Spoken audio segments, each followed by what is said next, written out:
तव कर कमल वरे नखा अद्भुत श्रृंगार दालिता हिरण्यकशिपु तनुभृंगा केशवधृता नरहरि रूपा जय जगदीश हरे जय जगदीश हरे तब कर कमल वरे नखा अद्भुत श्रृंगार दालिता हिरण्यकशिपु तनुभृंगा केशवधृता नरहरि रूपा जय जगदीश हरे जय जगदीश हरे जय नरसिंह देव नरसिंह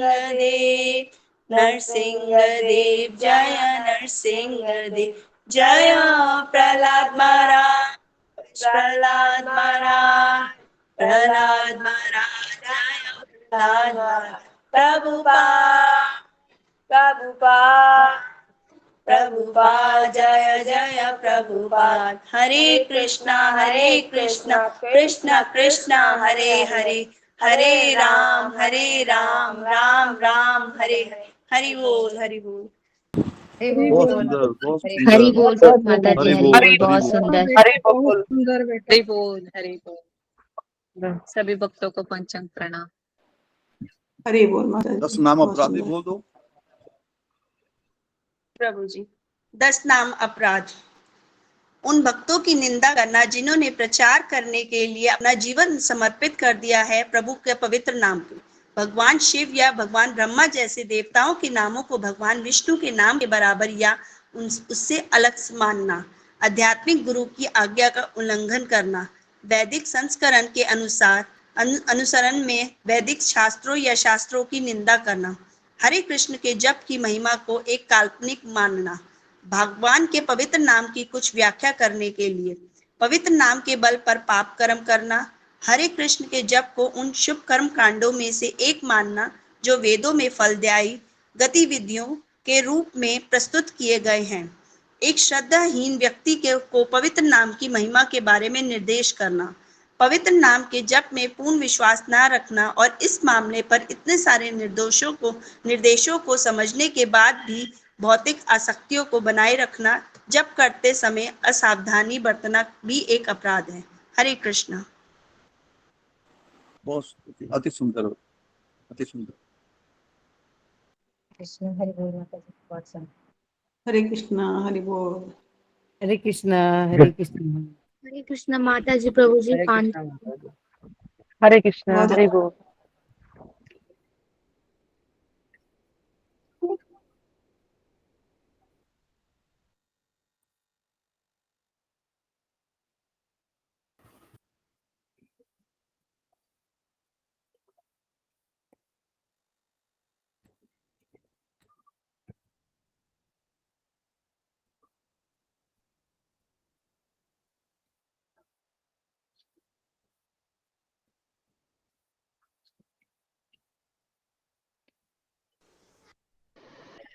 हरे कृष्णा कृष्णा कृष्णा हरे हरे हरे राम राम राम हरे हरे कृष्णा सबको हरे कृष्णा। प्रणाम हरे गुरु कृष्ण जी। गुरुदेव। हरे कृष्णा प्रभु जी का हरे कृष्णा गुरु जी दंडवत प्रणाम हरे कृष्णा गुरु जी। हरे हरे कृष्णा कृष्णा गुरु जी दंडवत प्रणाम हरे कृष्ण गुरु जी। दंडवत प्रणाम। हरे भक्तों को दंडवत हरे प्रणाम। कृष्णा हरे हरे कृष्णा गुरुदेव। हरे हरे कृष्णा कृष्णा गुरु जी पंचांग प्रणाम। हरे कृष्णा हरे कृष्णा हरे हरे कृष्णा। कृष्णा ओम गुरु अज्ञान जी में दंडवत रंग से प्रणाम। जी हरे कृष्णा सब। ओके, तो अभी हम आगे बढ़ते हैं। ओम अज्ञानतिमिरान्धस्य ज्ञानाञ्जनशलाकया चक्षुरुन्मीलितं येन तस्मै श्रीगुरुवे नमः। जय श्री कृष्ण चैतन्य प्रभु नित्यानंद श्री अद्वैत गदाधर श्रीवासादि गौर भक्त वृंद। हरे कृष्णा कृष्णा कृष्णा हरे हरे, हरे राम राम राम हरे हरे। ओके, हरे कृष्णा। तो सबका स्वागत है सत्र में। दोनों प्रणाम गुरुदेव सर। जी, हरे कृष्णा। सबको सबका स्वागत है। हरे कृष्ण गुरु जी। हरे कृष्णा हरे कृष्णा हरे कृष्णा हरे कृष्ण गुरु जी। हरे कृष्णा हरे कृष्ण धन्यवाद। हरे कृष्णा।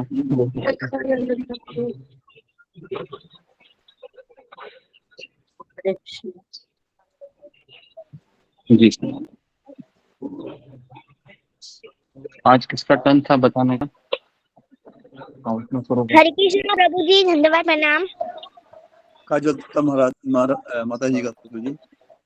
किसका काजल था? दत्ता माता जी आए हैं। काजल दत्ता माता जी। हाँ हाँ, काजल माता जी आए हैं, ज्वाइन तो किया है। मनीला बोलो, मनीला बोलो ना, हम दिखाऊंगे। प्रभु जी आप मुझे कह रहे हैं? जी काजल माता जी, काजल माता जी। काजल दत्ता माता जी आए हैं। जी माता जी, ज्वाइन किया हुआ है और कोई जवाब नहीं दे रहे।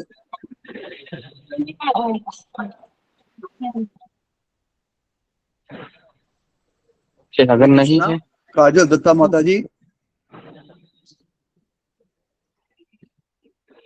ठीक है, नहीं है तो रहेंगे। नहीं ज्वाइन किया हुआ है गुरु जी उन्होंने। नहीं है तो फिर हम कंटिन्यू करते हैं। गुरु जी दंडवत प्रणाम गुरु जी हैं, लॉगिन किए हैं। नहीं है लेकिन रिस्पॉन्स नहीं कर रहे हैं, रहने दीजिए। ओके,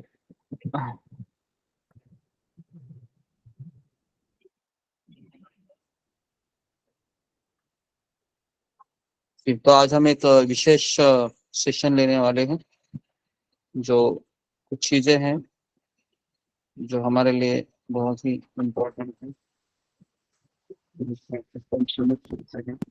कि भगवान जगन्नाथ, बलदेव और सुभद्रा जी की जो कुछ लीलाएं हैं, हमने पिछले सप्ताह में जगन्नाथ बलदेव सुभद्रा जी के प्राकट्य के बारे में आप सभी को परिचित किया। और मंगलवार के दिन जगन्नाथपुरी में रथ यात्रा सेलिब्रेट हो रही है। तो इसी उपलक्ष्य पर भगवान जगन्नाथ जी की एक लीला है परिचित, कि भगवान जगन्नाथ जी क्यों बीमार होते हैं। ओके, तो अगर कोई भक्त नहीं है, ऐसा व्यक्ति जब इन चीजों को पढ़ता है तो उसके मन में सवाल आता है कि तुम्हारे भगवान बीमार पड़ते हैं, मैं भी बीमार पड़ता हूँ, तो मुझे ऐसा लगता है कि तो तुम्हारे जगन्नाथ जी भी मेरी तरह ही है। तो ऐसे बाहर के लोग है ना सवाल इस तरह से कर सकते हैं। हाँ, ये एक चीज लिखिए कि सामान्य व्यक्ति है, ये दो गलती करता है। इसको आप लिखिए क्योंकि बहुत इंपॉर्टेंट चीज है। पहली गलती वो ये करता है कि वह भगवान श्री कृष्ण को साधारण समझता है, अपने जैसा। और दूसरी गलती वो यह करता है कि अपने को भगवान श्री कृष्ण के समान मानता है या खुद को भगवान के रूप में अपनाता है। तो यह सामान्य व्यक्ति दो गलती करता है।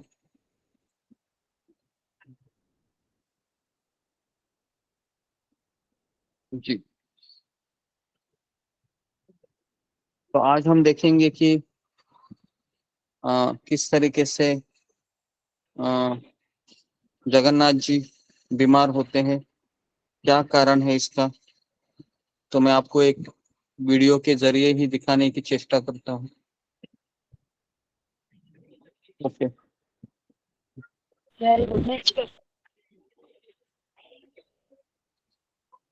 जी।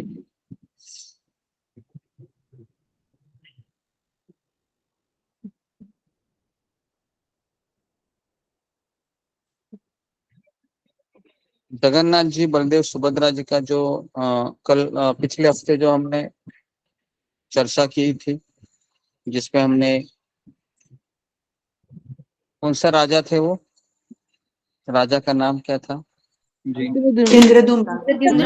इंद्र। हाँ, इंद्रधनुष जी, इंद्रद्युम्न राजा थे वो, इंद्रद्युम्न उसके परिचित वह बताते।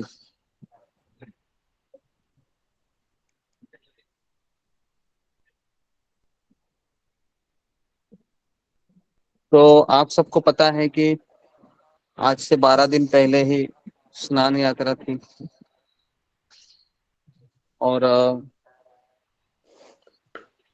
स्नान यात्रा के समय है ना, भगवान को नहलाना जाता है, और फिर 15 दिन भगवान जगन्नाथ जी दर्शन नहीं देते हैं। इसके पीछे कारण ये है कि 15 दिन के लिए जगन्नाथ, बलदेव, सुभद्रा जी बीमार पड़ते हैं। और अगर ये वास्तव में बीमार पड़ते हैं,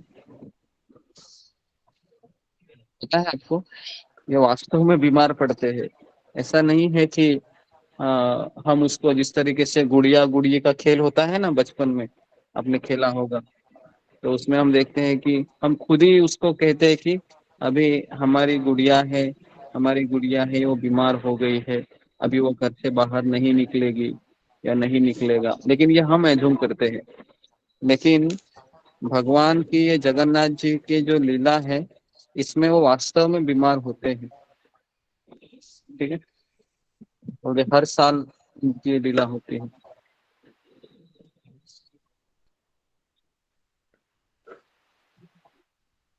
ठीक है, तो इसके ऊपर हम थोड़ा सा आपको वर्णन करके बताते हैं कि जब स्नान यात्रा के बाद प्राचीन परंपरा के अनुसार,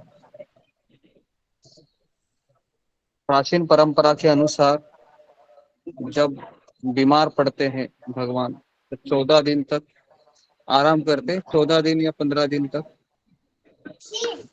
और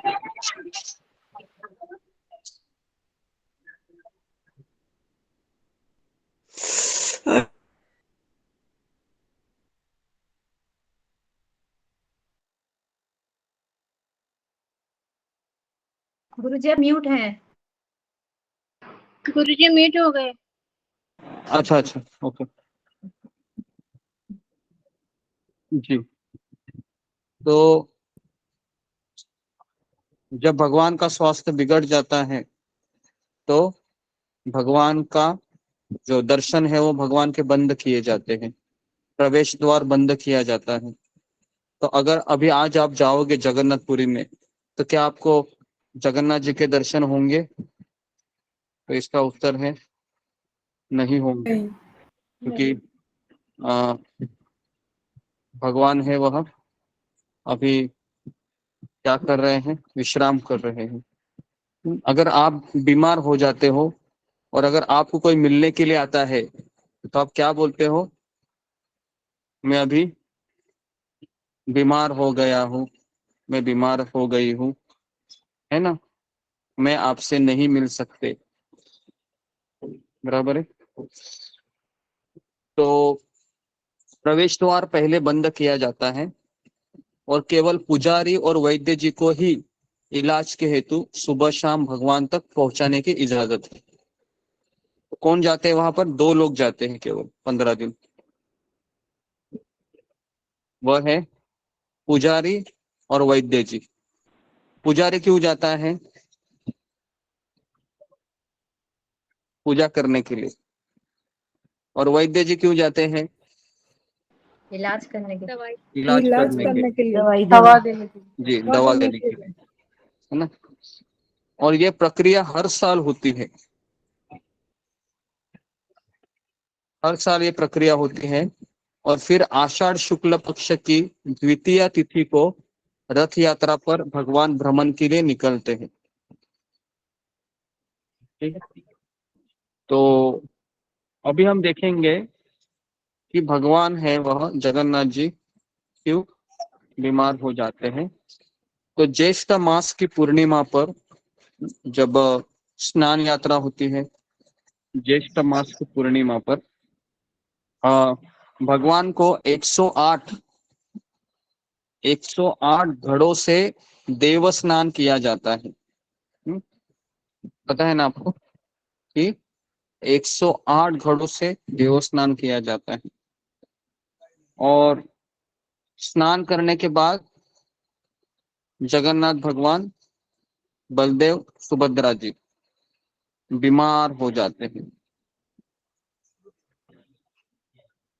इसके पीछे कथा ये ऐसी है कि पौराणिक कथा के अनुसार इसका दूसरा पहलू भी है। वह है उड़ीसा के पुरी में भगवान जगन्नाथ के एक परम भक्त थे। उनका नाम था माधव दास, माधव दास। माधव दास जी। तो ये माधव दास जी थे, ये भगवान जगन्नाथ के परम भक्त थे।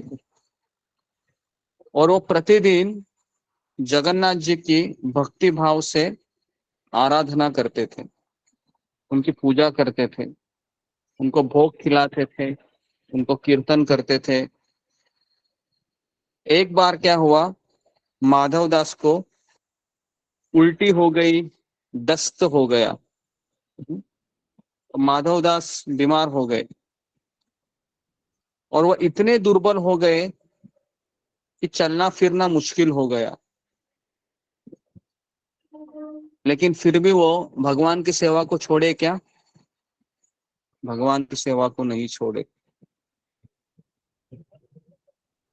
अपनी क्षमता के अनुसार स्वयं वह अपना सेवा करते रहे और किसी की सेवा नहीं लिया। उन्होंने अपनी बीमारी में वो भगवान की सेवा करते रहे, लेकिन उन्होंने स्वयं किसी से सेवा नहीं लिया जी। तो यहाँ पर अभी मैं एक सवाल आपको पूछना चाहता हूँ कि हमें दूसरों से सेवा क्यों नहीं लेनी चाहिए जी? फिंगर को रेज कीजिए। मुझे लगता है कि मैंने इसका उत्तर पहले आपको बताया था कि हम एक भक्त होने के नाते, जैसे भी माधव दास जी है, उन्होंने दूसरों से सेवा नहीं ली। इसके पीछे क्या कारण है? ओके जी। सतीश कुमार माथुर जी,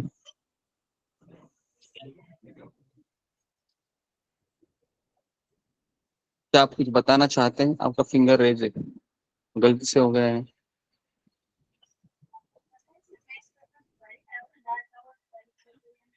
ओके, नेक्स्ट अनिता यादव।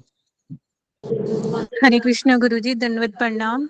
सभी भक्तों को दंडवत प्रणाम। गुरुजी, आपने एक बार बताया था कि जब हम किसी से अपनी सेवा लेते हैं तो हमारे जो भक्ति की है या जो हमने पुण्य कर्म किए हैं वो सेवा करने वाले को मिल जाते हैं सेवा लेने से, इसलिए हमें सेवा नहीं लेनी चाहिए। ओके, तो इसके मैंने दो कारण बताए थे। अनीता यादव माता जी ने एक कारण बताया है, जो कि अगर हम किससे सेवा लेते हैं तो हमारे जितने भी भक्ति है, हमारे जितने भी पुण्य कर्म है, वो किसको चले जाते हैं? जिससे आप सेवा ले रहे हैं, ठीक है? सेवा करने वाले। जी, तो आप कितने लोग हैं वो देना पसंद करेंगे? मुझे नहीं लगता कि कौन घाटे का सौदा पसंद करेगा, है ना? तो ये एक पहला कारण है। और दूसरा कारण भी है इसके पीछे, जो दीप्ति सचदेवा, दूसरा कारण। जैसे कि आप हमेशा कहते हैं कि हमारा दासानुदास भाव होना चाहिए, इसीलिए हमें सेवा करने की सोचनी चाहिए और कभी अपनी सेवा नहीं करवानी चाहिए। हाँ, वो तो हो गया। लेकिन उसके पीछे और एक चीज आ जाती है, वो सबसे भयंकर है जी। ममता पाल। दूसरा मुझे मालूम नहीं, लेकिन मैं ऐसा बोल रही हूँ कि उनका जो मनोभाव रहता है, उनका जो मन में ये रहता है, वो हमारे इसमें प्रवेश करते हैं, उनका भाव, उनका सेवा लेने से। नहीं नहीं, ये एक चीज बराबर बताई है, उसके पीछे दूसरी चीज है। प्रतिभा कुमारी माता जी। हरे कृष्ण गुरु जी, मुझको ऐसा लगता है ये सब मेरा भी था जो अनिता माता जी ने कहा, और दूसरा ये है कि हम उसके ऋणी हो जाते हैं। ऋणी हो जाते हैं जी, ऋणी हो जाते हैं, तो इसके लिए वो हमारा ऋण चला जाता है ना उनकी तरफ, वो हो गया, बैलेंस हो जाता है, हमारा सारा चीज उनके पास चला जाता है, क्योंकि उन्होंने हमारी सेवा की, हमारे ऊपर बोझा बन गया, हमारे कर्म वो ले गया, अच्छे कर्म जी। दूसरी चीज है गुरुजी मैं वो है, बताऊं? हाँ गुरुजी, एक मिनट, जिनसे हम हाँ सेवा लेते हैं उनसे हमारी आसक्ति हो जाती है, सेवा लेने से हम उनसे जी आसक्त हो जाते हैं। जी जी, ये दूसरा कारण था, इसको लिखिए, बहुत बहुत इम्पोर्टेंट है कि जिससे हम सेवा लेते हैं हम उससे आसक्त हो जाते हैं, आसक्त हो जाते हैं। अभी सवाल यह आता है कि हम क्यों आसक्त हो जाते हैं उससे, क्योंकि वो मेरी सेवा कर रहा है, बराबर है। अगर मान लो कि अगर वो आपकी सेवा, जैसे काम वाली बाई है, बराबर है, आपके घर में आती है, बराबर है, जिस दिन नहीं आती है तो आप क्या करते हो, उसको फोन लगाते हो, अरे तुम आई नहीं, लेट हो गए, आसक्त हो गए ना रे। तो इस तरीके से ये दूसरा चीज है, ठीक है। तो अभी माधव दास जी है, इन्होंने तो सेवा नहीं ली, उल्टा स्वयं खुद परेशान थे, कष्ट में थे।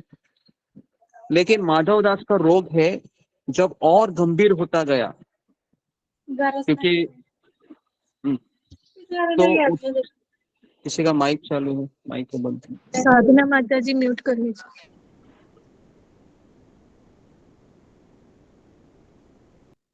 तो माधव दास का रोग जब और गंभीर होता गया तो उठने बैठने में भी असमर्थ हो गए।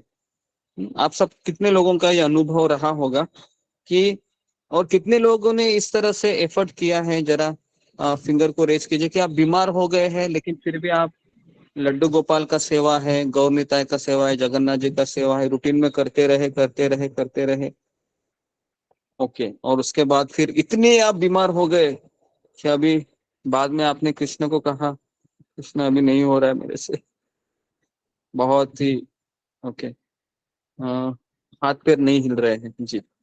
तो कम से कम ऐसे 13 लोग हैं, 14 लोग हैं, अच्छा है। तो यहाँ तक हमको सेवा करनी चाहिए, तो जी, तो 18-20 लोग हैं। हालांकि ये काफी मुश्किल है, यह वही व्यक्ति कर सकता है जिसने भगवान को अपने घर में बुलाया है। और कौन मुझे बताएगा, अभी अगला सवाल है कि हम जब भगवान मेरे घर आते हैं तो फिर मेरा उनसे कौन सा रस का आदान प्रदान ज्यादातर होता है जी, बताइए कौन सा रस है कि भगवान है वह हमारे घर में आने के बाद एक तरीके से वो उस रस का वो हमसे आदान प्रदान करना चाहते हैं जी। सुधा गुप्ता पिता जी। हरे कृष्णा गुरु जी, दंडवत प्रणाम, सभी भक्तों को दंडवत प्रणाम। हमें वात्सल्य रस का ज्यादा आदान प्रदान होता है, क्योंकि जी, हमें जी। तो इन्होंने सुंदर उत्तर दिया है कि वात्सल्य रस का अर्थ क्या है कि कृष्ण मैं आपके ऊपर निर्भर हूँ, भले ही मैं जगन्नाथ हूँ, सारे संसार का नाथ हूँ, लेकिन जब तक आप मुझे खाना नहीं खिलाओगी तब तक मैं भूखा रहूंगा। समझ में आ रहा है, इसको कहते हैं वात्सल्य रस। वात्सल्य रस मतलब भगवान आपके ऊपर निर्भर होते हैं, और कई चीज ये समझ नहीं पाते हैं। अगर मैं आपको स्टोरी बताऊं, आज से कम 20 30 35 30 से 35 साल पहले 1982 में हमारे जो मायापुर धाम है वहां पर मुसलमान लोगों ने आक्रमण किया था, बॉम्ब वगैरह सब लेके, हाथ बॉम्ब वगैरह, और इतना बड़ा आक्रमण था कि उन्होंने राधा रानी को वह लेके गए। समझ में आया? जो राधा रानी के जो बड़े विग्रह होते हैं ना, राधा माधव, अभी आपने देखा होगा, तो राधा रानी को लेके गए वो। और काफी भक्त डिस्टर्ब हो गए थे उस समय कि भगवान अपनी राधा रानी की रक्षा क्यों नहीं कर सके। तो इस पे उत्तर क्या फिर आया? उत्तर यह आया कि हम जब भगवान को अपने घर बुलाते हैं तो भगवान किसके ऊपर आश्रित हो जाते हैं? हमारे ऊपर, भक्तों पर। ओके। और हम जब असफल हो जाते हैं तो इसका परिणाम यह होता है कि भगवान को चुरा के लेके गए। तो ये चीज है जो मैं आपको बताना चाह रहा हूँ इस कथा के माध्यम से, कि भगवान हमारे ऊपर आश्रित होते हैं। तो इसलिए जब हमारे घर में विग्रह है तो हमें उनको साथ लेके जाना चाहिए। और इसलिए जब जब आप विग्रह लाओगे घर में तो उसका जो वेट है, वजन है, थोड़ा सा कम होना चाहिए ताकि आप उनको अपने साथ लेके चले। और आप जब बाहर जाओगे तो खाने के पहले आपको किसको खिलाना है? आपको भगवान को खिलाना।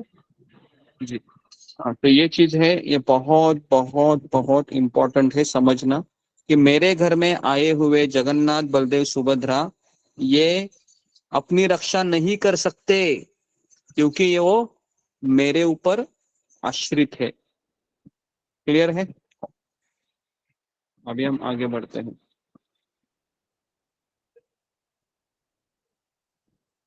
तो अभी हुआ क्या कि माधव दास जी का रोग बहुत गंभीर हो गया, तो उठने बैठने में भी असमर्थ हो गए। तब जगन्नाथ जी ने स्वयं सेवक बनकर उनके घर पहुंच गए। देखिए, है ना? तो जगन्नाथ जी स्वयं किसकी सेवा करने लगे? अभी माधव माधवदास। है ना? और माधवदास जी की सेवा करने लगे क्योंकि उसका बीमारी बहुत। अभी यहाँ पर सवाल ये आता है, क्या जगन्नाथ जी माधवदास की बीमारी ठीक नहीं कर सकते थे क्या? कर सकते कर सकते थे ना। लेकिन जगन्नाथ भगवान ने माधवदास जी का बीमारी ठीक नहीं किया, उल्टा वो उनकी सेवा करने के लिए चले गए। और जब माधवदास जी को होश आया तब उन्होंने तुरंत पहचान लिया कि यह तो मेरे प्रभु ही है। और तब उन्होंने कहा कि हे प्रभु, आप तो त्रिभुवन के स्वामी हो और आप मेरी सेवा कर रहे हो। आप चाहते तो मेरा ये रोग भी तो दूर कर सकते थे, लेकिन आप स्वयं मेरी सेवा के लिए यहाँ पर क्यों आए? क्यों? रोग दूर कर देते तो ये सब करना ही नहीं पड़ता था। तो इस तरह से माधवदास जी जगन्नाथ जी को सवाल पूछते हैं। जगन्नाथ जी ने क्या कहा? जगन्नाथ जी ने कहा कि मुझसे अपने भक्त की पीड़ा नहीं देखी जाती। बराबर है? तो भगवान ने क्या जवाब दिया? मुझे अपने भक्त की पीड़ा नहीं देखी जाती। तो क्या हम जब पीड़ाजनक अवस्था में होते हैं तो क्या भगवान संतुष्ट रहते हैं? भगवान संतुष्ट नहीं रहते हैं। भगवान राधा रानी को और गोलोक वृंदावन में जितने भी उनके पार्षद हैं उनसे डिस्कशन करते रहते हैं कि देखो ये क्या हो रहा है मेरे भक्त के साथ। और ऐसे कई उदाहरण है भगवान के कि भगवान स्वयं, हमारे महाराष्ट्र में एक संत है जिनका नाम है गोरा कुंभार। सुना है आपने? गोरा कुंभार करके एक संत है, पता नहीं शायद आपको पता होगा क्या नहीं। नहीं तो मैं आपको एक स्टोरी बताता हूँ। तो उनका बिजनेस था कि वह मिट्टी के गीली मिट्टी उससे वो मटके बनाते थे। और वो पता है आपको, जब मिट्टी गीली करने के लिए वो मिट्टी के ऊपर जोर से नाचना पड़ता है पैरों से, है ना। तो वो भगवान का कीर्तन कर रहे थे, है ना, विठल का, पांडुरंग का। और करते करते करते करते उनका एक साल का बच्चा था, वह वहां पर आ गया। उनको पता ही नहीं चला और उन्होंने क्या किया, उस बच्चे को भी कुचल दिया। कुचल पूरा मिट्टी में ही बच्चा, हाँ, मिला दिया। बच्चा कुचल गया, हाँ टीवी है में ना। देखा और था। पूरा वो मिट्टी में आ गया और सारी मिट्टी है वो लाल कलर की हो गई। उनको पता ही नहीं चला कि ये कैसे हो गया, क्योंकि उनकी बीबी कहीं पानी भरने के लिए गई थी। और जब बीबी आती है और देखती है कि बच्चा नहीं है, तो बच्चा कहाँ है, तो वो देखती है अपने पति को, वो नाच रहा है ना, उसके ऊपर भगवान का गीत गाते गाते। और तभी उन्होंने देखा कि अपने स्वयं के पुत्र के हड्डियों को सब टूटे हुए थे। तो और उनको कहा, उनको ऐसे जोर से उसने धक्का दिया और कहा कि तुमने क्या किया, हमारे ही पुत्र की तुमने बलि दी। तो इस तरीके से आप सोच सकते हो, फिर भगवान स्वयं आते थे उनके मटके बनाने के लिए। समझ में आया? भगवान स्वयं मटके बनाने के लिए आते थे। उन्होंने अपने दोनों हाथ तुड़वा दिए, काट दिए, कहा कि मैं आज से ये कार्य नहीं करूंगा, क्योंकि भगवान ने मेरे साथ क्या किया करके, हे विठल। लेकिन उन्होंने भगवान का पूजा अर्चना शुरू किया, कीर्तन करना शुरू रखा। लेकिन उनकी पत्नी है बहुत गुस्सा हुई पांडुरंग के ऊपर, कहा कि तुम मेरा जान ले सकते थे, तुमने मेरे पुत्र का जान लिया, है ना। तो इस तरीके से वो गोरा कुंभार है, इस तरीके से भगवान की पूजा कर रहे थे। और करते करते करते करते वही पुत्र अचानक प्रकट होता है और उनको पुत्र मिल जाता है। तो भगवान है वो स्वयं सेवा करने के लिए आते हैं। उसके बाद और भी उदाहरण है, महाराष्ट्र में से काफी संत है। संत गोरा कुंभार जो बताया मैंने, संत नामदेव है, संत कबीर है, काफी संत है जिनकी सेवा करने के लिए स्वयं भगवान श्री कृष्ण, है ना, वहां पर आते हैं। तो माधवदास जी को जगन्नाथ जी बोले कि मुझसे अपने भक्त की पीड़ा नहीं देखी जाती, इसलिए मैं सेवा कर रहा हूँ। जो प्रारब्ध होता है उसे भोगना ही पड़ता है, लेकिन अब तुम्हारे प्रारब्ध में जो 15 दिन का रोग और बचा है, उससे मैं स्वयं ले रहा हूँ। तो बेसिकली जो माधवदास जी के जो बीमारी के 15 दिन थे, क्योंकि उनको दस्त हुआ था और उल्टियां हो रही थी, तो जगन्नाथ जी वो किसके ऊपर ले लिए, अपने स्वयं के ऊपर ले लिए। अपने ऊपर ले ली। और यही कारण है कि आज भी हर साल भगवान बीमार पड़ते हैं। ओके, तो ये हो गया उसका मूल कारण। अभी हम दूसरे कारण की तरफ जाते हैं जो हमने पोस्ट किया था, कि और एक कारण ये था,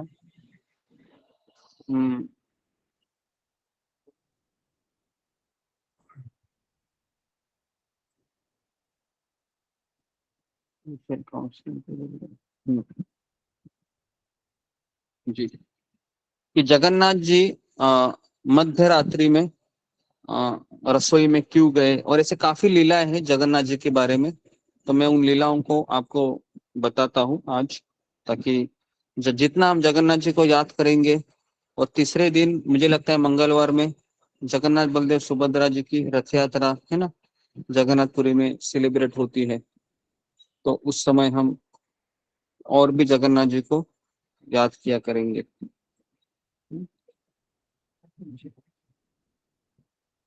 तो इस तरीके से जगन्नाथ जी बीमार पड़ते हैं। तो अभी जगन्नाथ जी है मध्य रात्रि में रसोई में क्यों जाते हैं, इसके ऊपर हम थोड़ा सा आपको बताएंगे, वर्णन करेंगे।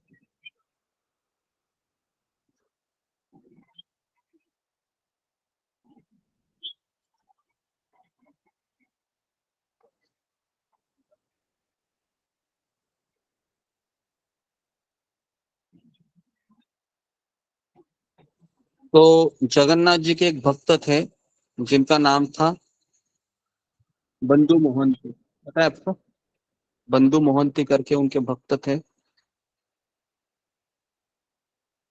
उनका पूरा परिवार था जिनके साथ वह जगन्नाथपुरी में रह रहे थे।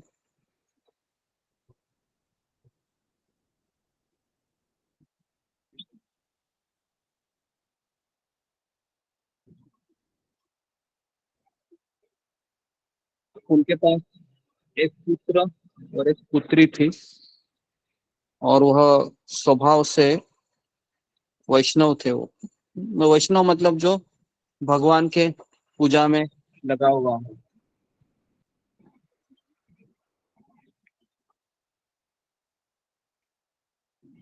लेकिन प्रॉब्लम ये था कि वो हमेशा निर्धन थे, उनके पास धन नहीं था। और हम इसके ऊपर काफी बार प्रश्न किए हैं कि भगवान का भक्त निर्धन क्यों होता है, क्योंकि अगर वो निर्धन है तो किसके ऊपर आश्रित रहेगा? भगवान के ऊपर आश्रित रहेगा। अगर उसके पास सब कुछ है तो क्या वो भगवान के ऊपर आश्रित रहेगा? नहीं रहेगा। तो इसलिए ये बंधु मोहंती भी गरीब ही थे और जो भिक्षा मांगकर उनको जो मिलता था उसी से वो अपने परिवार का निर्वाह करते थे।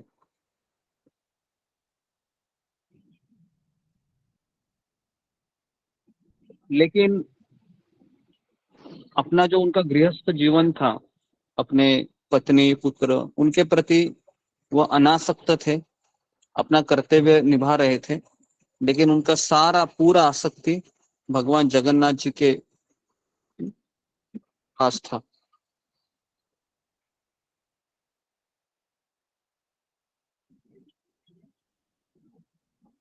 क्योंकि वह जो संसार का क्षणभंगुर स्वरूप होता है, क्षणभंगुर स्वरूप मतलब जैसा कि भगवान भगवत गीता में कहते हैं, ये संसार दुखों से भरा हुआ है और इस संसार में कोई भी चीज शाश्वत नहीं है। इस संसार में 3 चीजें ही शाश्वत है, भगवान, भक्त और भक्ति। इसके अलावा इस संसार में सारी चीजें नश्वर है, समय के प्रभाव से चली जाती है। तो एक समय की बात है कि जगन्नाथपुरी में नगर क्षेत्र में पूरा अकाल पड़ गया। चारों ओर देख रहे थे कि लोग प्यास से तड़प रहे थे, भूख से तड़प रहे थे। तो उस हालत में ये बंधु मोहंती थे, जब भिक्षा मांगने के लिए जा रहे थे तो कोई उनको भिक्षा देने के लिए तैयार नहीं था। तो उनके परिवार को और सारे उनके जितने भी बच्चे थे, पत्नी थी, पूरे परिवार को सामना करना पड़ा, क्योंकि भिक्षा से इनका घर चलता था और पूरे गांव में अकाल पड़ा था। तो उनके लिए कि खाने के लिए कुछ है नहीं, तो बंधु मोहंती को भी कुछ नहीं मिल रहा था। तो बंधु मोहंती की पत्नी है, जब उसने देखा कि मेरे पति, मेरे 2 बच्चे भूख के कारण मृत्युशैया पर लेट गए हैं, तो वो भयभीत हो गई। तो उन्होंने अपने पति से कहा, बंधु मोहंती से, कि आपका कोई ऐसा रिश्तेदार है, कोई सगे संबंधी नहीं है जो हमें इस महामारी से सहायता नहीं प्रदान कर सकते? क्यों ना हम इस जगत को छोड़कर, मतलब इस गांव को छोड़कर दूसरी जगह पर चले जाए, ताकि हमारा वहां पर खाना पीना रहना अच्छे से हो, क्योंकि हमारे बच्चे भूख से तड़प रहे हैं।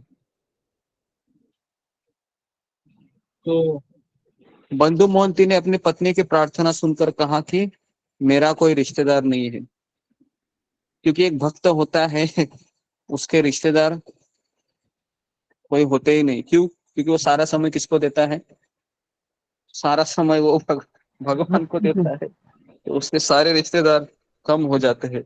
बेचारे बंधु मोहंती के भी कोई रिश्तेदार नहीं थे, है ना।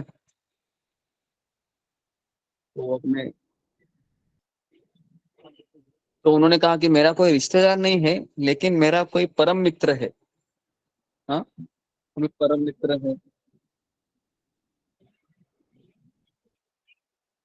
जगन्नाथ जी।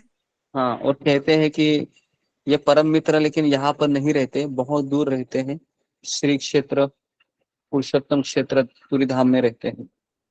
तो इस तरीके से वो अपने पत्नी को समझाते हैं।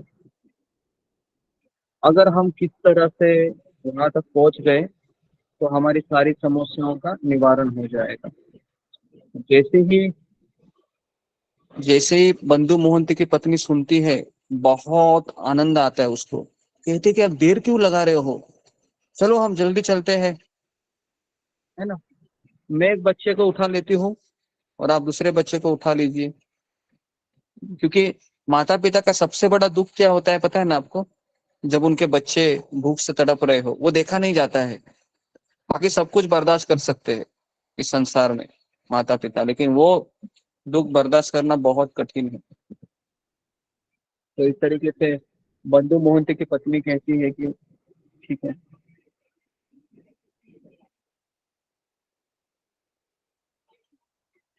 तो बंधु मोहंती ने कहा कि ठीक है। पत्नी से बात सुनकर वो राजी हो गए, लेकिन वो इसलिए राजी हो गए कि चलो भाई, इसी बहाने मुझे मेरे मित्र जगन्नाथ बलदेव सुभद्रा जी का दर्शन हो जाएगा। वो राजी हो गए। तो इस तरीके से फिर वो बंधु मोहंती वो निकल पड़े अपने परम मित्र के घर जगन्नाथपुरी में, उड़ीसा में। 4 दिन लगे, 4 दिन की कठोर यात्रा करके वो कहाँ पर पहुंचे? जगन्नाथपुरी पहुंचे। और वो कहाँ तक पहुंचे? सिंह द्वार तक चले गए।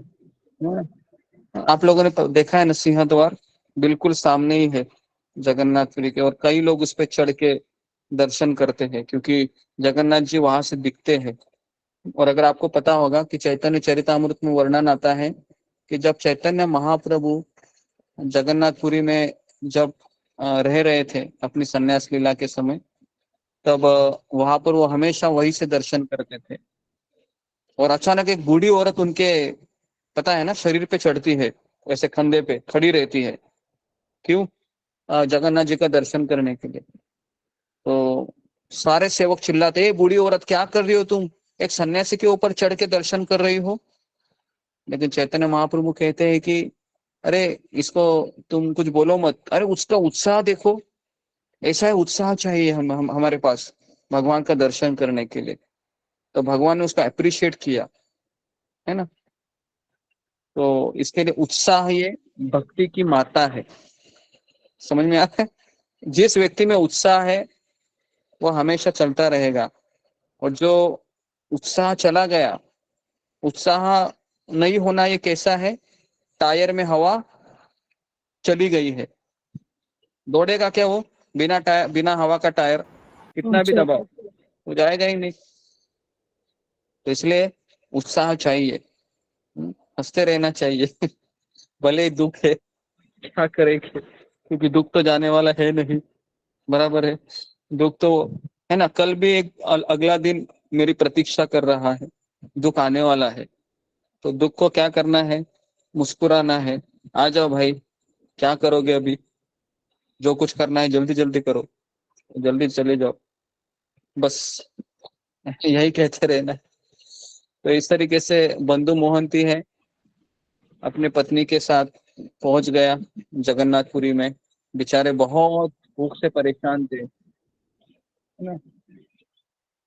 तो बहुत भीड़ थी, तो इतनी भीड़ थी कि उनको अवसर ही नहीं मिला भीतर जाने का। तो इसलिए उन्होंने बाहर से ही अपने पत्नी ने और बच्चों ने दर्शन किया, तो वहां से नमस्कार किया, और इस तरह से वह दक्षिण द्वार पर चले गए। आपको पता होगा जगन्नाथपुरी में भगवान को दर्शन करने के लिए 4 द्वार है, बराबर है। दक्षिण है, पूर्व, पश्चिम, उत्तर, ऐसे 4 द्वार है। तो दर्शन नहीं मिल रहा था तो वहीं से हाथ नमस्कार किया। तो दक्षिण जो द्वार है उसी द्वार में क्या होता है, भगवान के जो भोग है ना, भगवान का भोग है। तो इस तरीके से ये वहां पर ही जा रहे थे। और यहाँ पर ही जो भगवान को जो भोग लगाया जाता है चावलों का माठ, तो उसी द्वार के बगल में ही वो एकत्रित होता है। और वहां पर एक क्या बोलते हैं उसको, भेजा करके एक ये है ना जो लिक्विड होती है चावल की, और गाय उसको बहुत उत्साह से खाती है उस आइटम को। माठ, जी। हाँ चावल का माठ होता है, बराबर। चावल का माड़। तो चावल का पानी हाँ हाँ हाँ, चावल का पानी होता है ना बेसिकली, जो बॉईल या फिर क्या उसको करते पकाने हैं। तो पानी रहता है, पकाने से पानी, पकाने के बाद उसको माड़ बोलते हैं। हाँ पकाने के बाद, हाँ ओके। ये उड़ीसा के लोग ज्यादा जानते होंगे क्योंकि हम तो वहां पर नहीं आए। पीने के लिए मिलता है गुरुजी वो पानी। बच्चों को भी देते हैं पीने के लिए, ताकत होते बोलते हैं। बहुत एनर्जी लेवल होता है।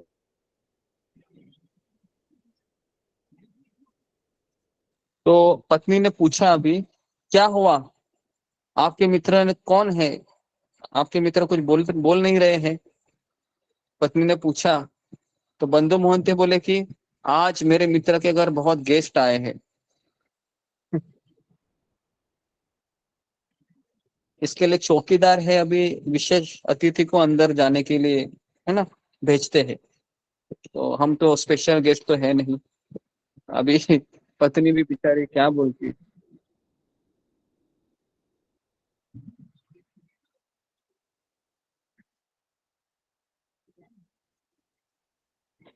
इसके लिए फिर ये बंधु मोहंती कहते हैं अपनी पत्नी को कि आज हम यहीं पर रुक जाते हैं, और जो रसोई घर से वो जो क्या बोलते हैं उसको, माठ जो निकलता है ना, उसी को हम आज ग्रहण करते हैं। ठीक है, आज की रात हम वही पीते हैं और उनके साथ रहते हैं। इस तरीके से फिर रात्रि में भी हम यही विश्राम करते हैं, और जब सुबह होगी तो हम हमारे मित्र के घर चले जाएंगे। तो इस तरीके से पत्नी और बच्चों ने भी बात मान ली। और फिर वहां पर ही वो बंधु मोहंती ने एक जो मटके का जो ये रहता है ना, क्या बोलते हैं उसको, जो गिलास की तरह होता है, कुल्हड़। हाँ कुल्हड़, हाँ। तो कुल्हड़ उठा लिया वहां पर। और इतना मन भरकर वो चावल का माठ पी लिया सबने, क्योंकि बहुत भूख लगी थी ना, 4 दिन से वो ट्रैवलिंग कर रहे थे। तो भगवान ने उनको क्या दिया, चावल का वो माठ दिया। और वहीं पर सो गए, है ना, दक्षिण द्वार के बगल में ही। और उस रात बंधु मोहंती ने प्रार्थना किया जगन्नाथ जी को कि हे जगन्नाथ जी, हे जगत के नाथ, आप सारी दुनिया के पालनहार है। आपकी दृष्टि से सभी समान है। हम यहाँ पर हमारे गांव में जो अकाल आया है, उस अकाल के कारण बहुत पीड़ित है, भूख से हम मर रहे हैं। आप हमारी रक्षा कीजिए, अन्यथा हम इस शरीर का त्याग कर देंगे। तो इस तरीके से वो बंधु मोहंती भगवान से प्रार्थना करते हैं।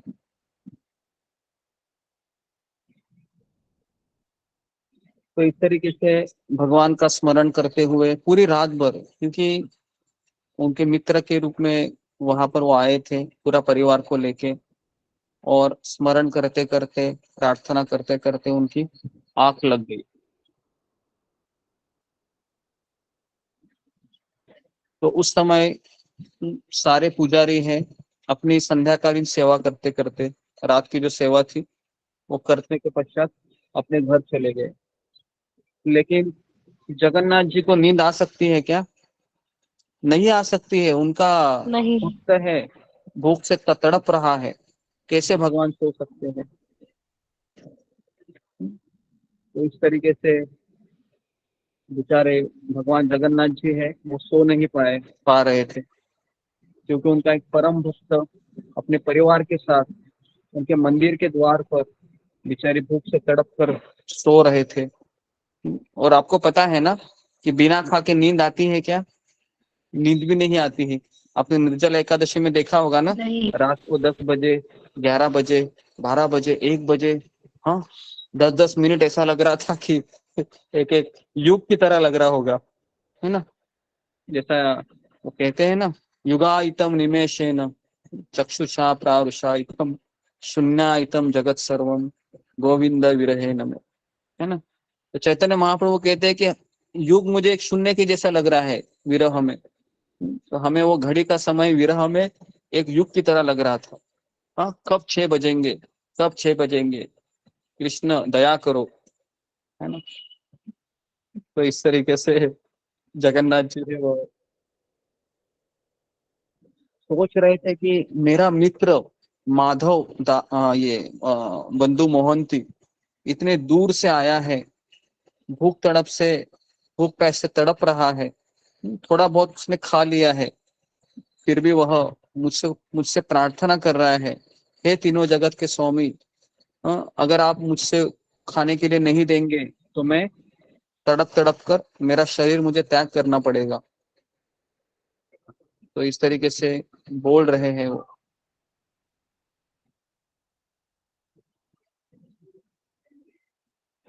और जब वो अपने पत्नी को पूछते हैं कि तुम्हारा कोई रिश्तेदार है क्या नहीं, तो बेचारा वो कहता है कि मेरा एक ही रिश्तेदार है। तो इस अवस्था में मैं कैसे सो सकता हूँ? तो जगन्नाथ बलदेव सुभद्रा तीनों डिस्कशन करने लगे, इस स्थिति को कैसे हम करेंगे? जगन्नाथ जी बोले कि ये नहीं हो सकता। तो इस तरह से जगन्नाथ जी ने एक ब्राह्मण का रूप लिया और कहाँ गए, जहां पर उनके लिए भोग बनाते हैं, कौन सा गृह बोलते हैं उसको, रसोई गृह, है ना, रसोई का भंडार होता है, वहां पर निकल पड़े। तो वहां पर जाकर उन्होंने बहुत सारे पकवान है उठा लिए एक प्लेट में, और वहां दक्षिण द्वार था, वहां पर चल पड़े। और वहां पर जाके उन्होंने आवाज लगाई, अरे बंधु मोहंती कहाँ हो, सो रहे हो? देखो मैं यहाँ पर आया हूँ। तो बंधु मोहंती ने आवाज सुनी, तुरंत उठ गए और वो सोचने लगे, अरे कोई मेरा नाम यहाँ पर कैसे पुकार रहा है, कौन हो सकता है? तो बंधु मोहंती को लगा कि अरे मुझे यहाँ पर कौन जानता है, शायद मेरे नाम का कोई और व्यक्ति होगा। तो इस तरह से उन्होंने कोई ध्यान नहीं दिया, वापस सो गए। जगन्नाथ जी ने वापस क्या किया, आवाज दी, अरे ओ बंधु मोहंती, मैं तुमको ही पुकार रहा हूँ, देखो सुनो।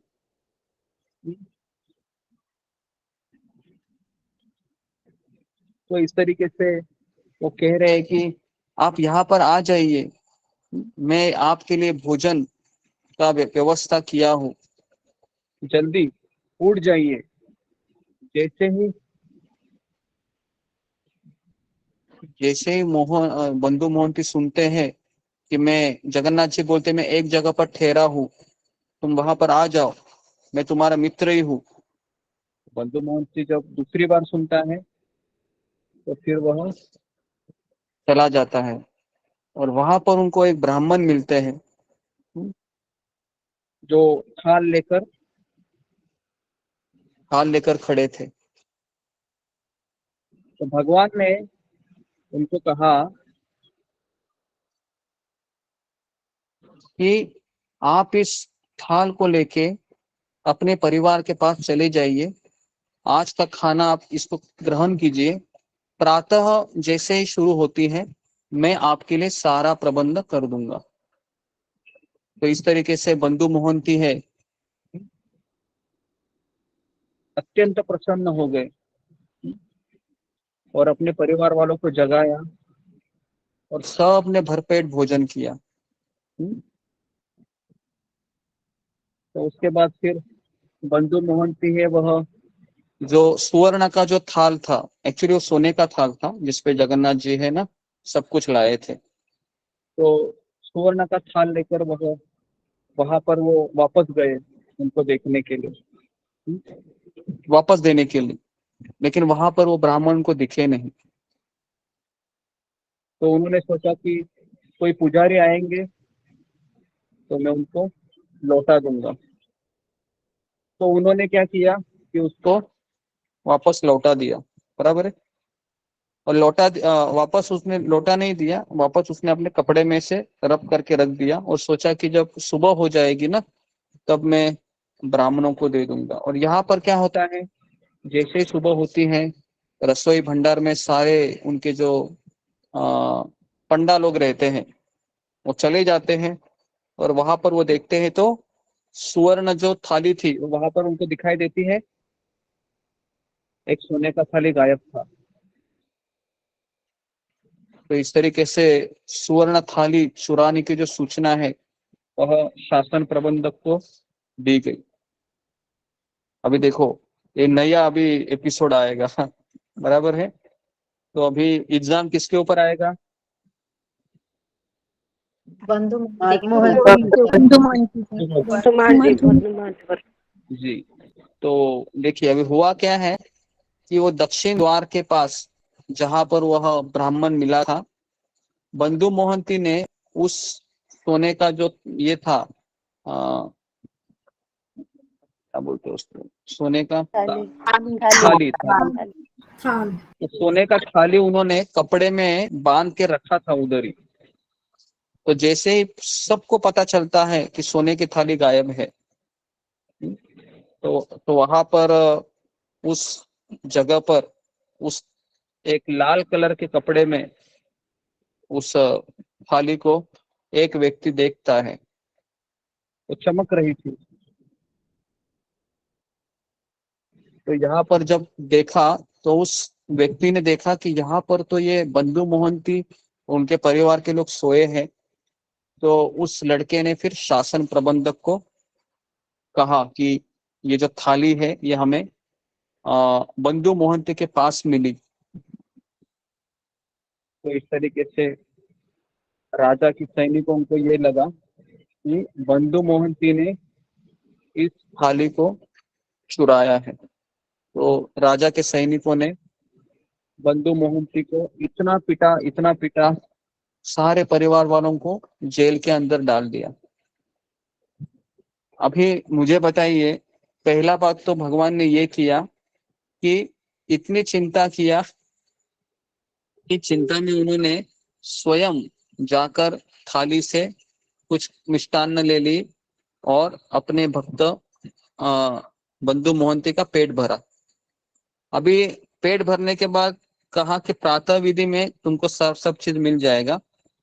अभी लेकिन रातों रात क्या हो गया, तो रातों रात ये सब चीजें हो गई अभी कि बंधु मोहंती ऊपर ये आरोप लगा गया कि तुम चोर हो, तुमने जगन्नाथ जी का सोने का थाली चुराया है। और राजा के सैनिकों ने बिना सोचे उसको बहुत पीटा भी। तो बंधु मोहंती की पत्नी है, तो राजा के सैनिकों को बहुत समझाया कि किस तरीके से एक वृद्ध ब्राह्मण मुझे इस सोने की थाली पे बहुत सारे पकवान लेकर दिए थे, लेकिन कोई इसको मानने के लिए तैयार था क्या? कोई नहीं तैयार था इस चीज को मानने के लिए। तो इस तरीके से सारा चीज बताने के पश्चात भी राजा के सैनिकों ने कुछ नहीं सुना।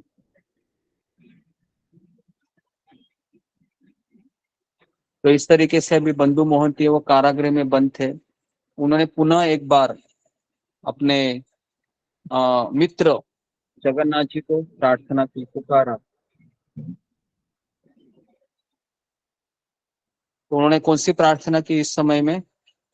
हे गोविंद, हे गोपाल, हे दयाल दाता। कहते हैं कि हे गोविंद, हे गोपाल, हे केशव, मेरी रक्षा कीजिए। तो इस तरीके से जब पुकार जाता है भगवान को, तो भगवान को आना ही पड़ता है। क्योंकि जब भक्त आश्रयहीन होता है, आश्रयहीन का अर्थ है कि पूरी तरीके से अभी उसके कोई नहीं सुन रहा है, जेल में इस तरीके से बंद है, और बंधु मोहंती वो भगवान को पुकारता है,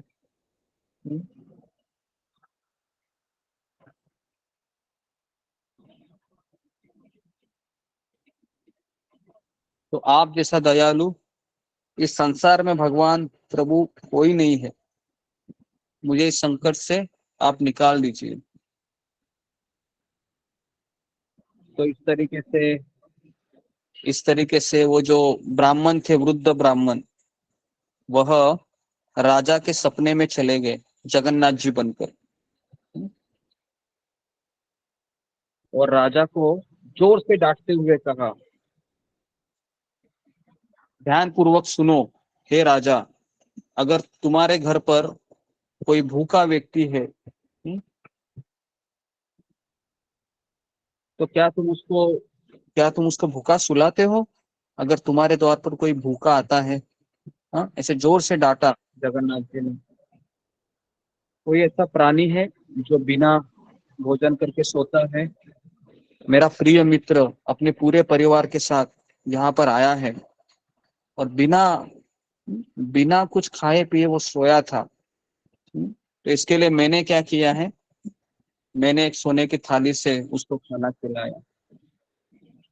वो बेचारा मेरे ऊपर आश्रित रहा था, और मैंने अगर उसकी कुछ मदद की तो कौन सा मैंने तुम्हारी इतनी बड़ी संपत्ति लूट ली। तो ऐसे जगन्नाथ जी ने जोर से फटकारा राजा को, कहा कि तुम्हारे सैनिकों ने उसको चोर समझकर उसको बंदी बना दिया है, इतना घोर कष्ट दे रहे हैं। मैं तुम्हें आदेश देता हूँ,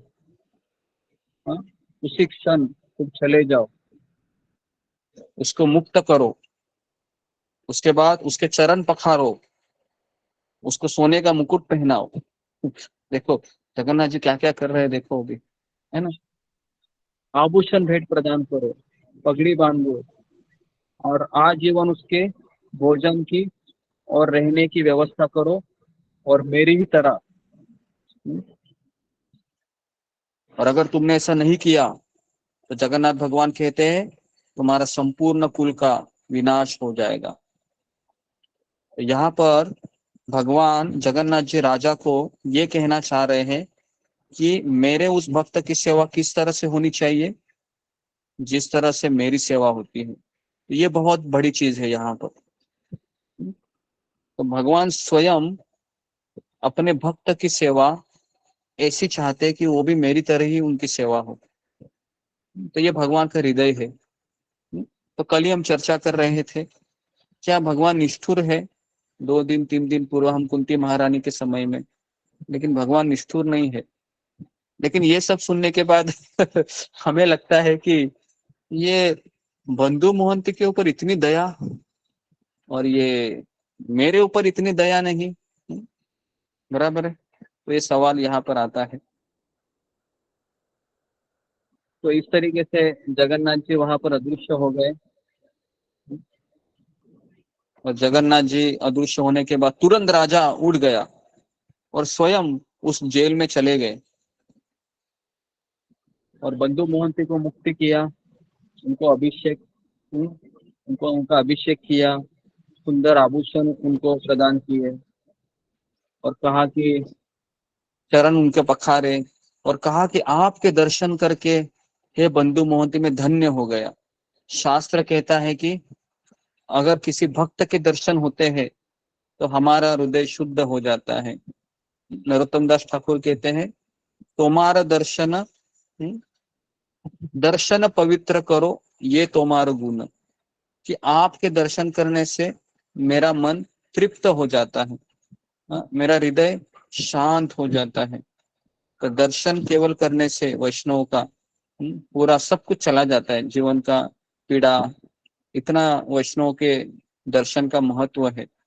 भगवान के भी दर्शन से भी ज्यादा भक्त के दर्शन को महत्व है, क्योंकि बेचारा वो भक्त भगवान को देने के लिए सब जगह पर घूमता रहता है।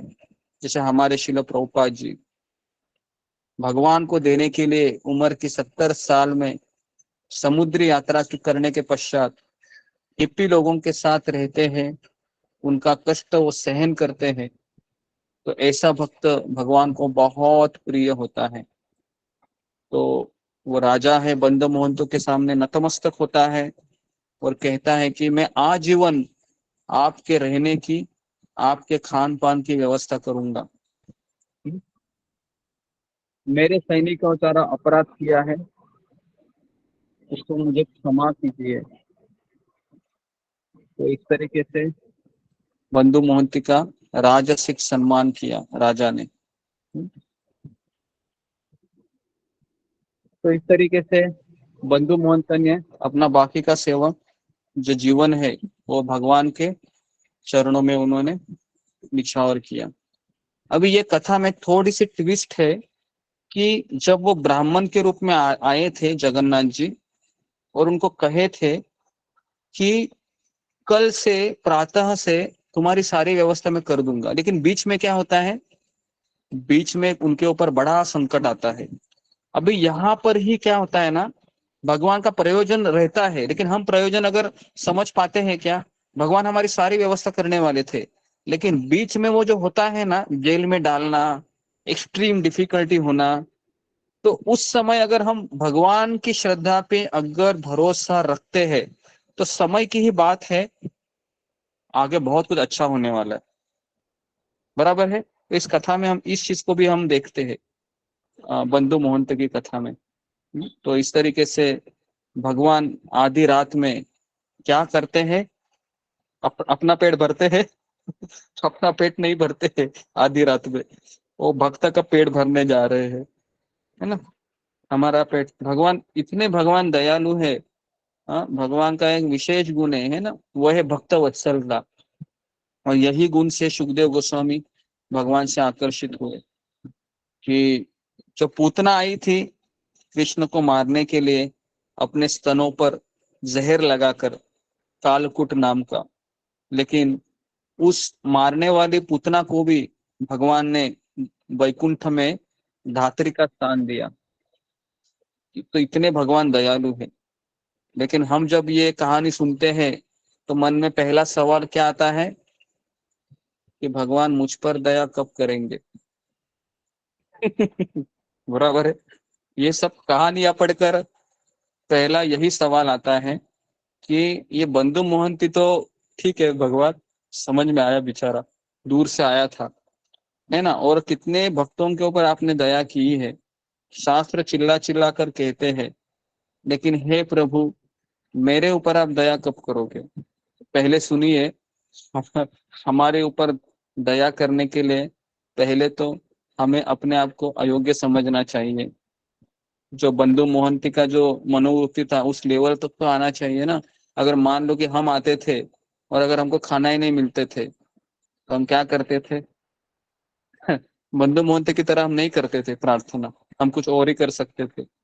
और अगर हमारे ऊपर अगर, है ना, जगन्नाथपुरी में अगर जेल में डाल दिया गया, सोचो धाम में जेल में डालना, तो हम क्या बोलते थे, ये मेरे साथ क्या हो गया कृष्ण, मैं धाम में आया हूँ और आपने मुझे जेल में डाल दिया, क्या यही दिन देखना बाकी था मुझे, इतनी दूर से मैं इसी के लिए आया। बराबर है, ये सवाल हम करते थे, लेकिन बंधु मोहंती ने ऐसे कोई सवाल नहीं। तो इस तरीके से ये जगन्नाथ लीला के लिए हम दो चीजें आज देखी। पहला हमने देखा था कि ये माधव दास जी, है ना, उनकी सेवा करने के लिए भगवान जगन्नाथ जी बीमार होते हैं, और दूसरा है बंधु मोहंती को अन्न देने के लिए स्वयं राजा के सपने में जाकर उनकी व्यवस्था करवाते हैं। तो इस तरीके से ये जो भगवान की कथा है, भगवान की लीला है, अपरंपार लीला है ये। इन लीला को स्मरण करते करते हमें आगे बढ़ते रहना चाहिए। ओके, तो यहाँ पर मैं रुकता हूँ। कुछ सवाल रहेंगे। तो फिंगर को रेज कीजिए। जगन्नाथ जी की लीला के बारे में ही अच्छा है जी। शिकायत जी हमें बोलिए।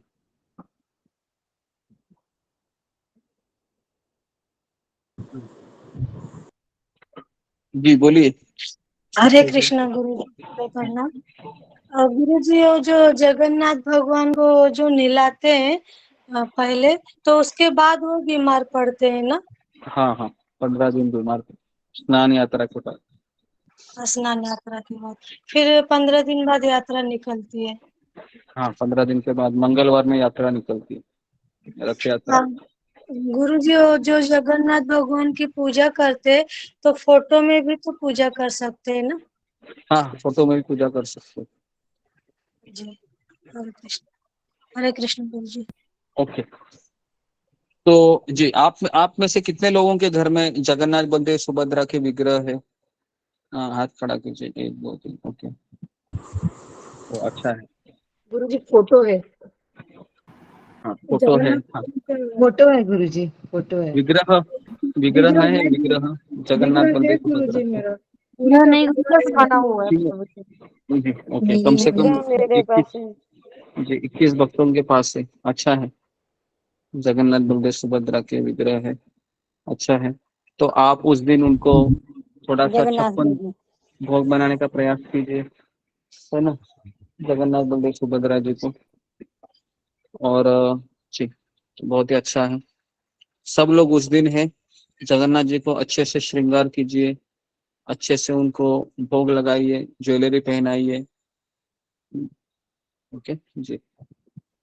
ओके नेक्स्ट क्वेश्चन किसका था? जी फिंगर को रेस डिलीट कर दो। ओके ममता पाल मतलब जी।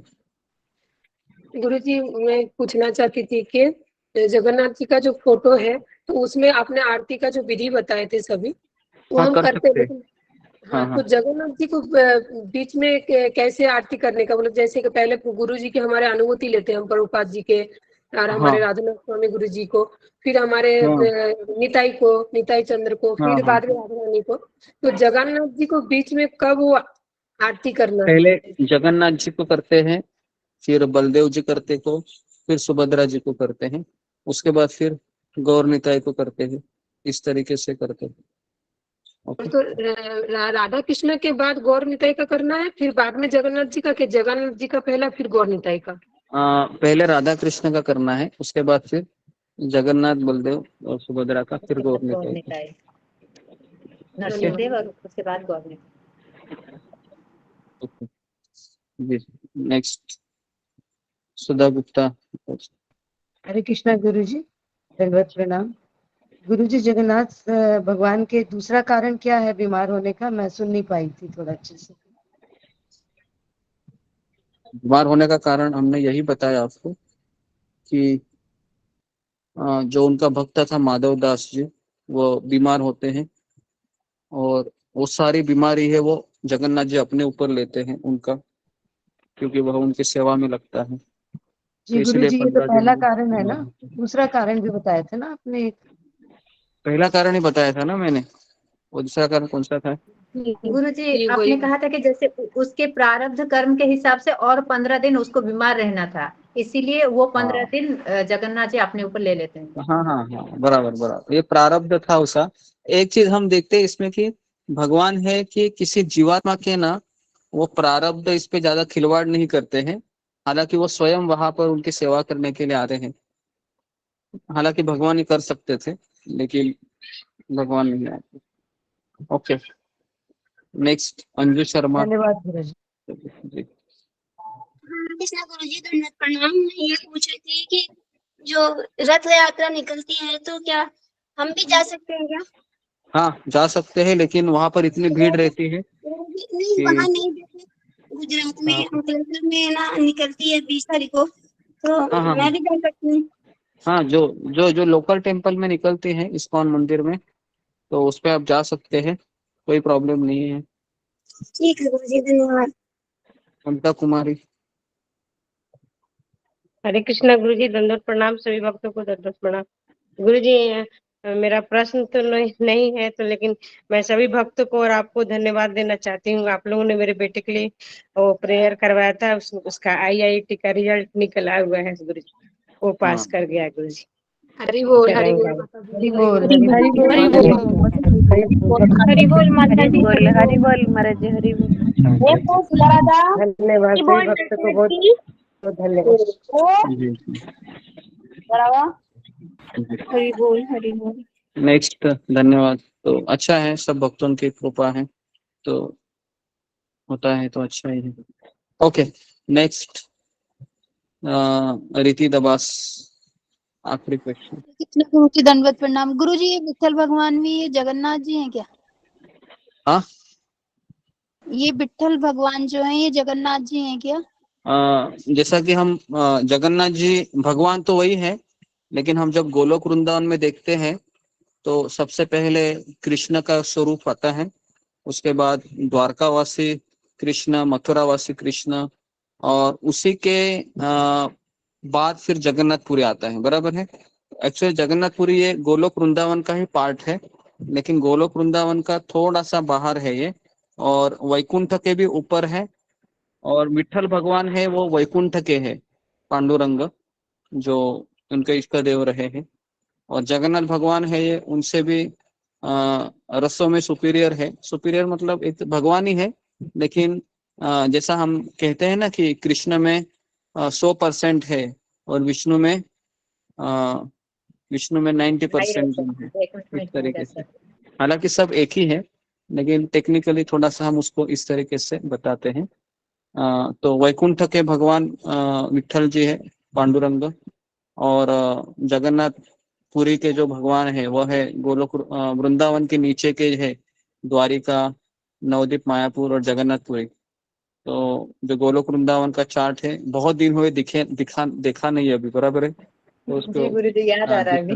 दिखाने के बाद आपको हम बताएंगे। जी जी, ओके जी। तो यहाँ पर मैं रुकता हूँ अभी। बहुत बहुत धन्यवाद आप सबका। हरे कृष्णा, हरे कृष्णा, हरे कृष्ण गुरु जी, गुरु जी, हरे हरे